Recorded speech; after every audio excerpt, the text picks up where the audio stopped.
उत्तराखंड एक पहाड़ी राज्य जहां आज भी कई गांव और इलाके सड़कों से वंचित हैं। इन इलाकों में रहने वाली आबादी आज भी सड़क जैसी सुविधा के लिए संघर्ष कर रही है। इन्हीं में से एक है डुमक गांव। चमोली जिले के सीमांत डुमक गांव पहुंचने के लिए आज भी करीब 18 से 22 किलोमीटर का फासला पैदल तय करना पड़ता है। इसे गांव की भौगोलिक परिस्थितियां कहिए या फिर शासन प्रशासन की अनदेखी, जो साल 2009 में सड़क पारित होने के बाद भी आज तक यहां सड़क नहीं पहुंच पाई। डुमक गांव की भौगोलिक परिस्थितियां ऐसी हैं कि जिला मुख्यालय गोपेश्वर के कुंजो मैकोट और ब्लॉक मुख्यालय जोशीमठ के उर्गम से इस गांव के लिए पैदल रास्ते जाते हैं। 90 के दशक में इस गांव को सड़क से जोड़ने के प्रयास भी हुए, लेकिन यह सड़क सिर्फ कुंजो मैकोट तक ही बन पाई। इससे आगे की सड़क के न जाने के पीछे वन भूमि स्थानांतरण भी एक अहम मुद्दा रहा है। साल 2002 में इस सड़क पर निर्माण कार्य शुरू हुआ, लेकिन मामला अटक गया।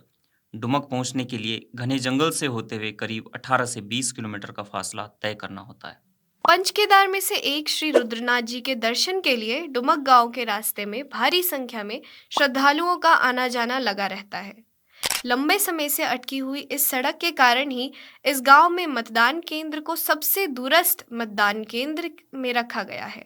डुमक गांव में 91 और कलगोठ में 90 परिवार रहते हैं और यहाँ पर नकदी आलू, चौलाई और राजमा की अच्छी खेती होती है।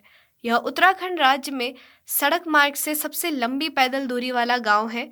दरअसल गांव का रास्ता खड़ी चढ़ाई वाला है और भौगोलिक परिस्थितियों के कारण यहाँ तक सड़क नहीं बन पा रही है।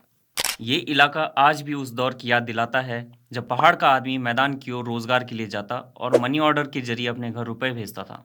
आज राज्य की स्थापना को 22 साल हो गए हैं, लेकिन चमोली के दूरस्थ गांव डुमक के लिए यह कहावत आज भी प्रासंगिक बनी हुई है।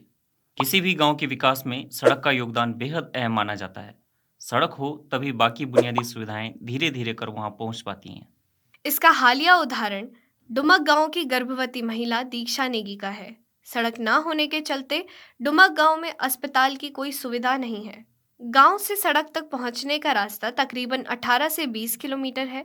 ग्रामीणों की मदद से दीक्षा को चारपाई पर लिटाकर, रस्सियों से बांधकर, कंधों पर चारपाई लिए पहाड़ से ऊबड़ खाबड़ फिसलन भरे रास्ते से होकर सड़क तक पहुंचाया गया। एक सड़क दीक्षा और उसके बच्चे जैसे कई ग्रामीणों का जीवन तय कर रही है। जिन ग्रामीणों ने दीक्षा की मदद की, उनका कहना है कि रास्ता बेहद फिसलन भरा था, जिस कारण पैदल चलना तक मुश्किल हो रहा था।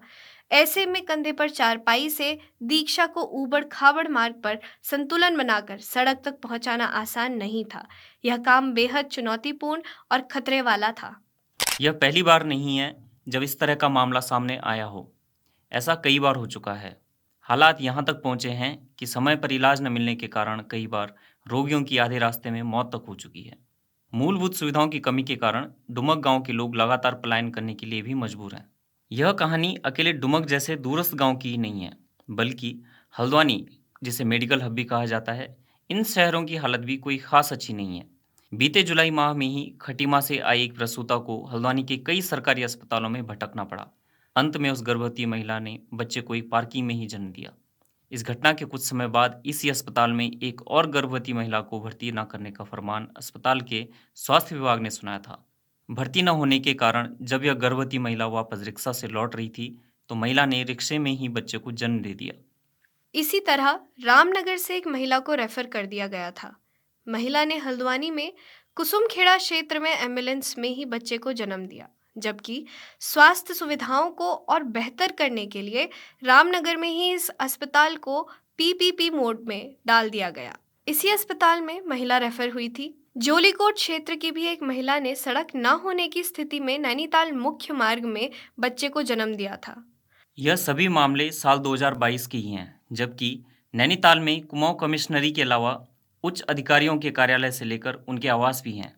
अगर नैनीताल जनपद की यह स्थिति है, तो फिर दूरस्थ और सीमांत जनपदों में स्वास्थ्य सुविधाओं की क्या स्थिति होगी, इसका अंदाजा लगाना कोई मुश्किल काम नहीं है। सामरिक महत्व के क्षेत्रों का समग्र विकास समय की मांग है। उत्तराखंड की सीमा से सटे पड़ोसी देशों की गतिविधियों पर पैनी नजर रखने के लिए भी सीमावर्ती क्षेत्रों का विकास किया जाना बेहद आवश्यक है। गांव को सभी बुनियादी सुविधाओं के साथ साथ पर्यटन व अन्य कुटीर लघु उद्योगों को बढ़ावा देकर स्थानीय आर्थिकी को सुदृढ़ कर पलायन जैसी गंभीर समस्या पर नियंत्रण किया जाना बेहद जरूरी है। प्रधानमंत्री ग्रामीण सड़क योजना के अंतर्गत डुमक में सड़क का निर्माण विगत 10 साल से भी अधिक समय से चल रहा है। कई कोर्ट केस व अन्य कारणों के चलते सड़क का निर्माण कार्य अधर में लटका हुआ है। स्थानीय लोगों का कहना है कि सड़क का निर्माण कार्य तत्काल हो, ताकि स्थानीय लोगों व पर्यटकों को उचित समय पर स्वास्थ्य सेवाओं का लाभ मिल सके। इससे पर्यटन क्षेत्र को भी बढ़ावा मिलेगा, जिससे स्थानीय लोगों की आर्थिकी को भी बढ़ावा मिलेगा।